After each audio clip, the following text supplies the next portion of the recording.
What's going on, everybody? Thank you all so much for tuning into this live stream segment of Mikasa Sukasa, and I am your humble host, Niko House. So today, there was an article that literally just released an hour ago in the Business Insider.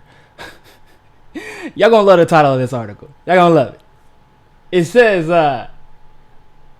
Elizabeth Warren is challenging Bernie Sanders for progressives in 2020.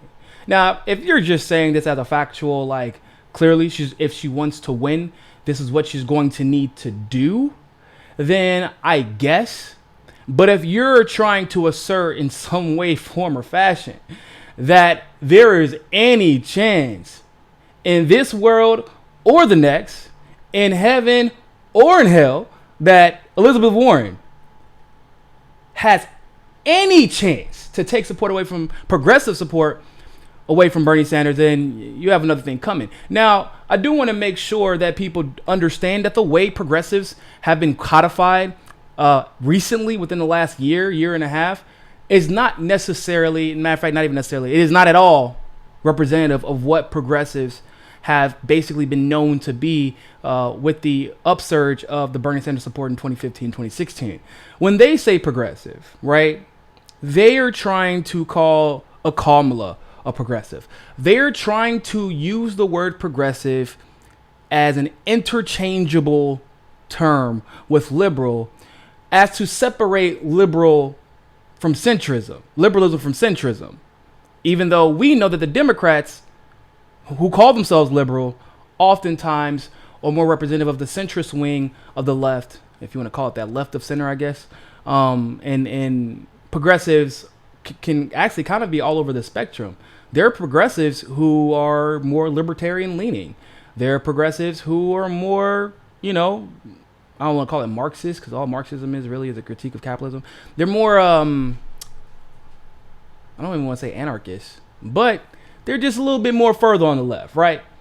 You know what I'm talking about. I don't want to like wrongfully label them, but there are like some that are more libertarian. There are some that are more, I guess, like the Green Party wing of the left. But that usually isn't representative of the Democratic Party, nor is it really representative of what they're trying to call progressives now. And I think that needs to be understood before we go and take a deep dive into this article. So, like I said, the title of the article says that Elizabeth Warren is trying to take progressives from Bernie Sanders in 2020. The stupidest thing. I don't know where they're getting this from, but let's see. Maybe they have a coherent argument that they're going to put forth, and I'm sure it won't be biased. I'm sure it'll be based in fact. I'm sure it won't be opinion, and I'm sure that's all bullshit. I'm sure it's going to be the opposite of everything I just hoped it would be. So, Lansing, Michigan. As a Michigan field organizer for Bernie Sanders in 2016, Mike McDermott trained volunteers to knock on doors and call voters, helping the Vermont senator upset Hillary Clinton in a crucial Midwestern state. But as the 2020 campaign heats up, McDermott is all in for Massachusetts Senator Elizabeth Warren, creating a Michigan for Warren PAC, to raise early money for her efforts and promoting her campaign through a website and a Facebook page. While he's still a Sanders fan, McDermott sees Warren as a fresher face who's more electable and doesn't have the baggage of 2016. There's a lot of problems with with all the logic. A fresher face. How is she a fresher face? Like, her face was involved in 2016 damn near as much as Hillary Clinton and Bernie's was. She got more face time than Martin O'Malley did. Nothing fresh about her face. She wouldn't. Lord, baby Jesus. Doesn't have the baggage of a 2016 loss. Oh, yeah. Mike, bro, about that. If anyone has baggage from the 2016 loss, it is indeed Senator Warren. Remember how she threw progressives under the bus to endorse Hillary Clinton? And she stayed silent the entire election when she knew for a fact her voice could affect the election one way or the other if she would have endorsed early enough. If she would have hit that campaign trail with Bernie. Not only could she had helped out Bernie, but she would have actually done better for her career. it would have been extremely beneficial for her to endorse Bernie early. She would not be trying to fight. She wouldn't have to fight to pretend to be progressive in 2020. She may have actually been able to put up a fight against Bernie in 2020. But right now, there is no battle between them. And I think that really should be understood. It's not even close. But let's hear what Mike has to say about this.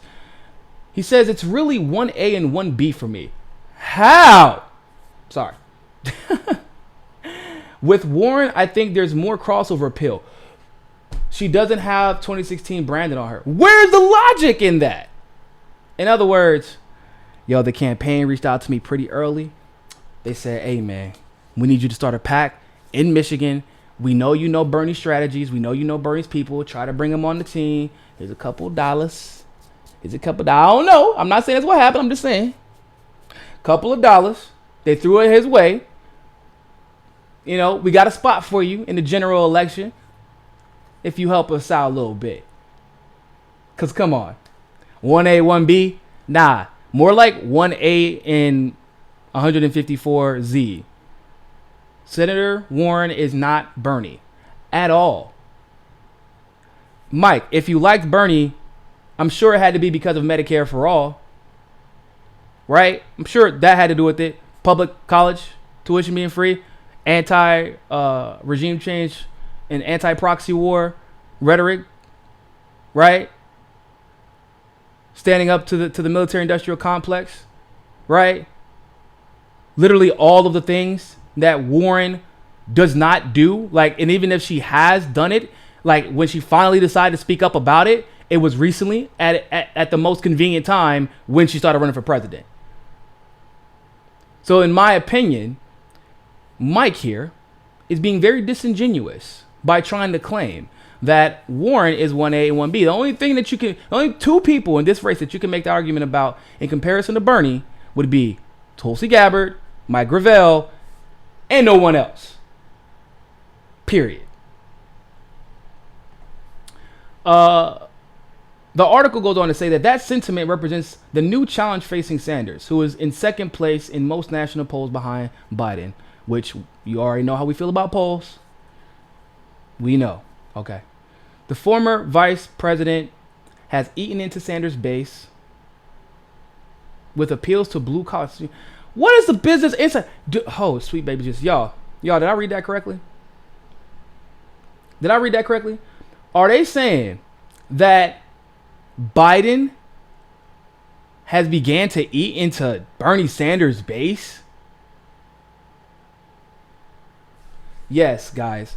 Biden has eaten into Bernie Sanders' base. That's why Biden couldn't even show his face at the California Democratic Convention, because he was too embarrassed to. If you're going to cut into Bernie Sanders' base, maybe, and especially because of how many unions are in California and how many unions were in attendance at California, because their logic is that is what he is doing to undercut Bernie Sanders and take some of his base away. Don't you want to I think, at least at some point in the race, end up in California where Bernie's base is damn near the most powerful and has the most influence? I mean, those people out there go hard for Bernie. The unions out there go very hard for Bernie. Like Disney. He has all of Disney on his side at this point. And apparently he's about to have McDonald's on his side as well. Walmart employees are about to be on his side also. So, like, if you're going to try and but Biden couldn't even show his face in one of Bernie's most prominent states. How the hell does this article? It's crazy that they assert these things as fact, and it's not at all fact.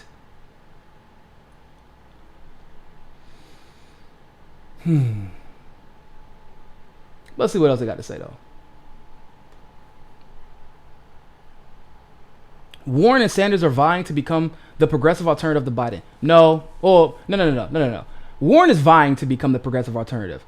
Sanders is the progressive alternative. I fixed that for you. I fixed that sentence. I use Grammarly, so just wanted to bestow that upon you. A competition that's especially pivotal in the Midwest. The region is critical to Democratic hopes of regaining the White House in 2020. And Sanders' campaign wrote in an April memo that he's by far the best positioned candidate to win in 3 upper Midwest states that handed President Donald Trump the White House. The central peril Warren poses for Sanders. Isn't it weird how this whole article is trying to focus on how Warren might maybe kind of potentially be able to somewhat cut into like 1% of Bernie's following, but they haven't actually presented any legitimate like facts with caveats like, look, yeah, we're saying this, but like Sanders is the reason that Warren will not gain the traction that she thinks she's going to gain. And that needs to be understood. And I think that maybe if Tulsi wasn't in the race, Warren could potentially gain even more traction, but very little because of just the very unique base that Tulsi has. But no, it's actually the other way around. If this was any other race, honestly, Warren may be able to win the primary. If Bernie was not in the race, she'd probably be able to win the primary. If Tulsi wasn't in the race, she'd probably be able to win the primary. But when you get out to such a slow start, and you've already built up so much name recognition, right? 'Cause I think that a lot of us can agree that whether or not you liked Warren, we didn't know who she was. We knew what she was about. Her plans haven't really changed. So what's the difference? The difference is she's being pushed by the mainstream, and it's convincing people that she is actually like that there's some type of potentiality for her to beat Bernie. Like, take progressives from Bernie. I don't know where their logic is. They haven't really presented any, but let's see if, they close off with something that's somewhat logical. Maybe, probably not though. So they say the central peril for Warren poses for Sanders is her status as the fresher liberal face in the race, eager to demonstrate her energy with hours of post-town hall photo lines, according to, oh my God. Interesting. If only someone else had selfies upon selfies upon selfies upon selfies upon selfies upon selfies. Literally, at this point, I would probably range in the hundreds of thousands range, if not millions at this point, where people have taken some type of selfie with Bernie, because that's literally what he did after his rallies of a lot more people than Warren had. Let's put it like that. But they try and pretend like this is something new, right? They try to portray Bernie as like the old, sluggish, out of touch candidate, and Warren's the one drinking beer in front of her Instagram live followers. Yeah, she's trying to seem like she's a fresher liberal face, but no. Like, stop pretending like what Warren is doing is either effective or original. When the selfies started with Bernie, it was very organic. It was a very organic thing that ended up happening because people just liked Bernie as a person, like what he represented so much, that like getting a selfie with Bernie was like almost like a statement. Kind of like, and I hate to make this comparison, but it's kind of true. The same way that people wear their MAGA hats, like to let people know, like, yeah, I'm a Trumper, and there's a certain like set of ideals that kind of are attached to that. When you have a selfie with, like, a lot of the activists, if you claim, like, if you come into the movement causing a bunch of trouble, right, and you're like, I know what I'm doing, I've been involved in politics for so long, and then you got no photos with Bernie at a rally with burners. Like, the first photo we have of you in any activism in any capacity is in 2017, but yeah, that's how we know somebody is a bad actor. They're not necessarily there for the movement. They saw what the movement can do for them, and they got, they try to take advantage of it. But that's how powerful those selfies are, and that's how powerful an organic movement can be. But Warren is not organic, and she's not original. Like, Warren is not progressive. Bernie is the OG progressive in 2020. Now, ahead of that, I would probably say that Mike Gravel is a triple OG progressive at this point. He's been doing this for quite some time, unapologetically, even as a senator. So Sanders still draws bigger crowds. Sanders still draws bigger crowds than Warren, who recently promoted her economic agenda before nearly 2,000 people at Lansing Community College. That's a decent size. But is it 13,000? But the pro-worker, anti-establishment brand he brought to 2016 is no longer his alone. But isn't it, though? I mean, the only other person that would be able to compete in that regard is Tulsi. Like, Warren is not anti-establishment. Stop trying to paint her as that. That's why I covered this article.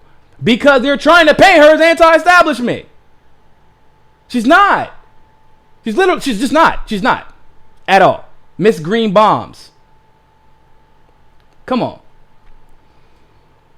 But this is them trying to project, right? This is them projecting as if Warren is like Bernie. This is what I've been telling people.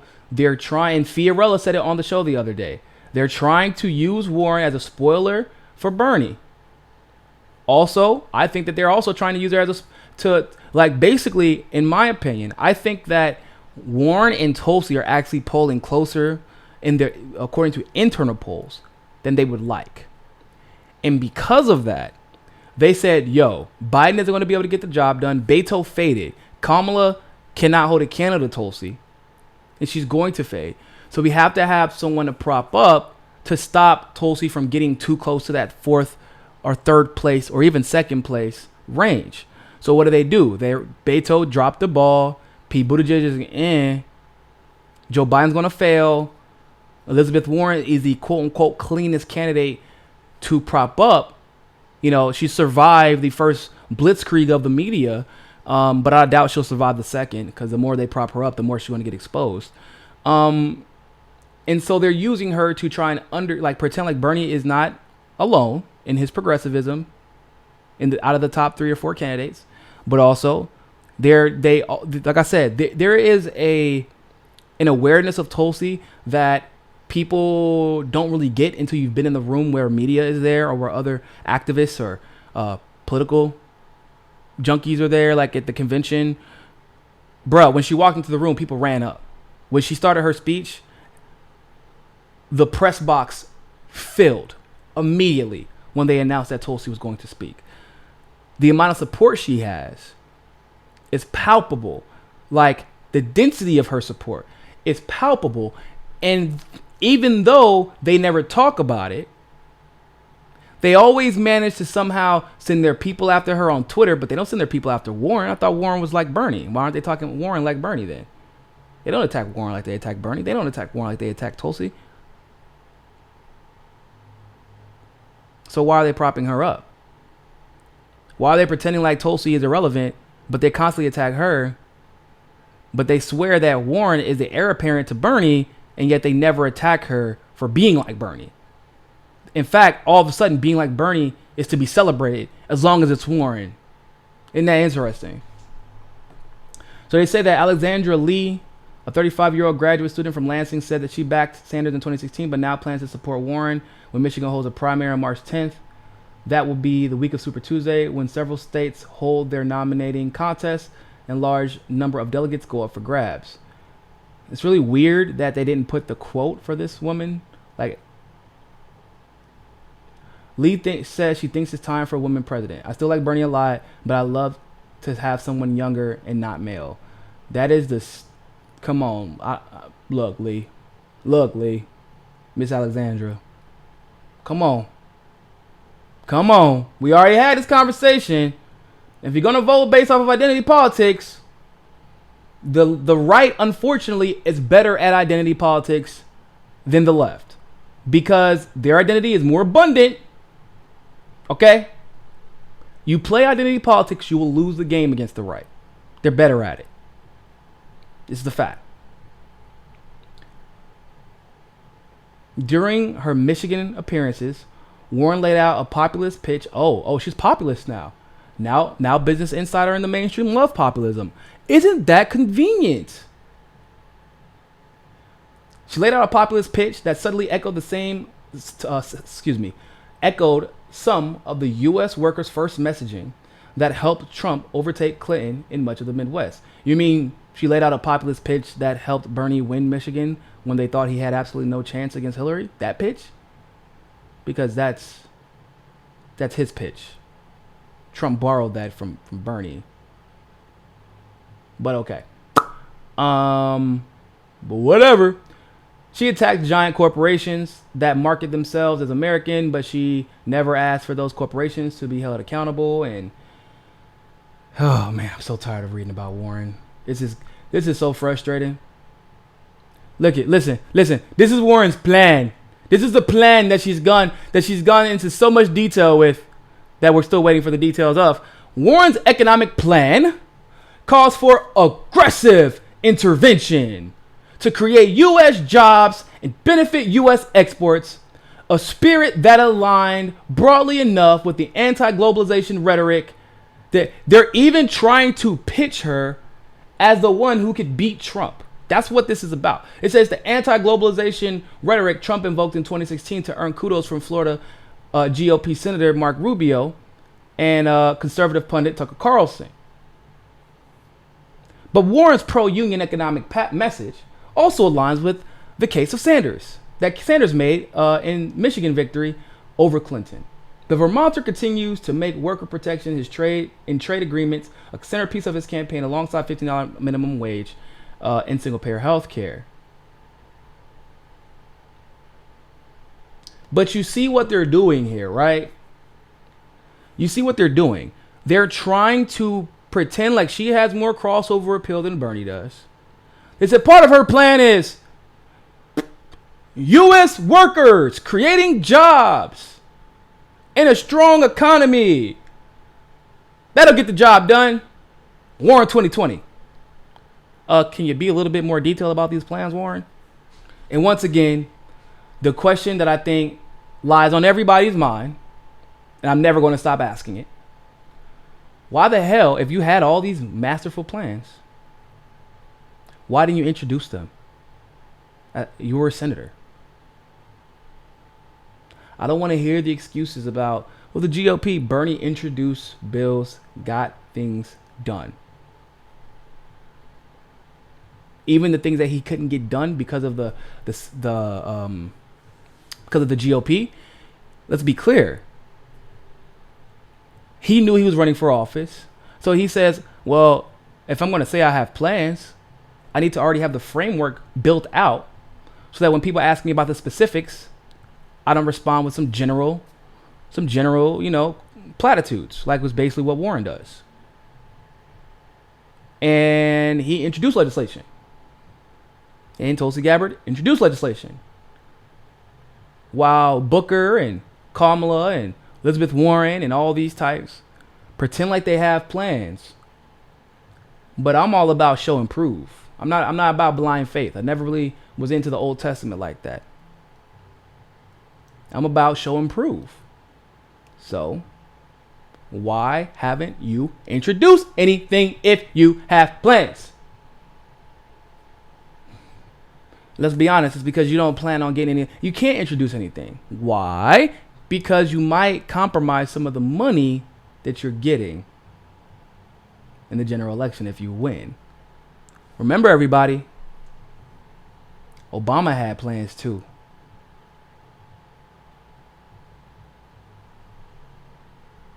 And Obama also took a lot of money in that general election. So that's just my 2 cents on that. Warren is not a progressive. She is not Bernie. The Business Insider needs to get this shit together because Warren's not even close. When Warren gets 1 million individual donors, we can talk.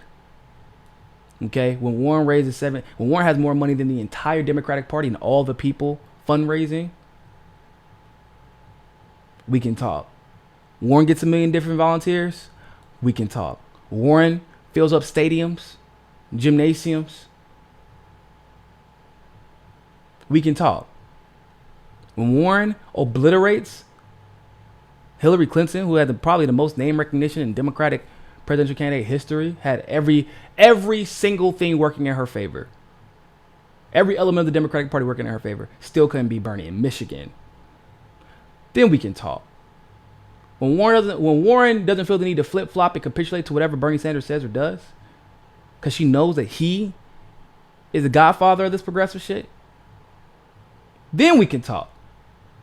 When she finds out who Elizabeth Warren is, that will be the day that she could ever become competition for Bernie Sanders. Because right now, she's just trying to be the female version of Bernie Sanders, and she's not even good at that. So, with that being said, people, thank you all so much for tuning into this live stream segment of Mikasa and Sukasa. I will be debating Robbie Martin today at 6 p.m. Eastern Standard Time for over his gripes and grievances about Tulsi Gabbard. Should be a very spirited discussion. I'm looking forward to it. Hopefully, we can both be educated on the issues and everything goes smoothly. And so I hope to see you all there at 6 p.m. Eastern Standard Time. Remember, more than anything else, people, find your balance. Peace.